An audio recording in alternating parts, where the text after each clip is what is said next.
ইরানের সঙ্গে সাম্প্রতিক সংঘাত অবসানের পর গাজাকে কেন্দ্র করে অভিযানের মাত্রা বাড়িয়েছে ইসরায়েল। যতই দিন যাচ্ছে উপত্যকাটির পরিস্থিতি আরও খারাপ হচ্ছে। মৃতের তালিকায় যুক্ত হচ্ছে নতুন নতুন নাম।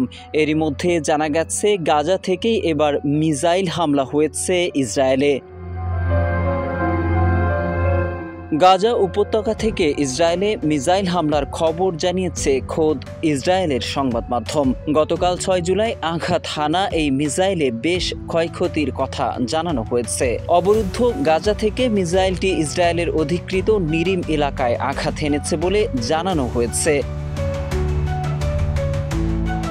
সম্প্রতি দখলদার ইসরায়েলি বাহিনীর সেনা ঘাঁটিকে লক্ষ্য করে হামলা চালিয়েছিল ফিলিস্তিনের প্রতিরোধ যোদ্ধারা। সেই হামলায় বেশ কয়েকজন ইসরায়েলি সেনা সদস্য মারা গিয়েছে। সম্প্রতি ইসরায়েলি বাহিনীর হামলা জোরদারের পর এই প্রথম অবরুদ্ধ গাজা থেকে মিসাইল হামলার খবর সামনে এসেছে।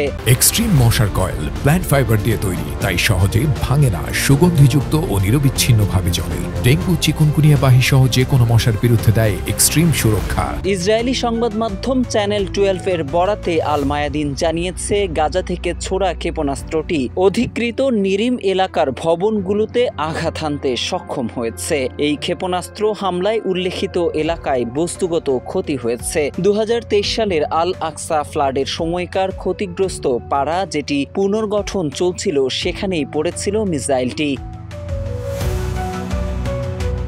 এদিকে গাজায় ইসরায়েলি বাহিনীর অব্যাহত হামলায় আরও 82 ফিলিস্তিনি নিহত হয়েছেন। গাজার স্বাস্থ্য মন্ত্রণালয়ের বরাতে গতকাল 6 জুলাই এ তথ্য জানিয়েছে আল জাজিরা। তবে এই সংঘাত অবসানে 60 দিনের যুদ্ধবিরতির প্রস্তাব দিয়েছেন ডোনাল্ড ট্রাম্প। কিন্তু কাতারে অনুষ্ঠিত ইসরায়েল হামাস পরোক্ষ আলোচনার প্রথম ধাপের বৈঠক কোনো কার্যকর অগ্রগতি ছাড়াই শেষ হয়েছে।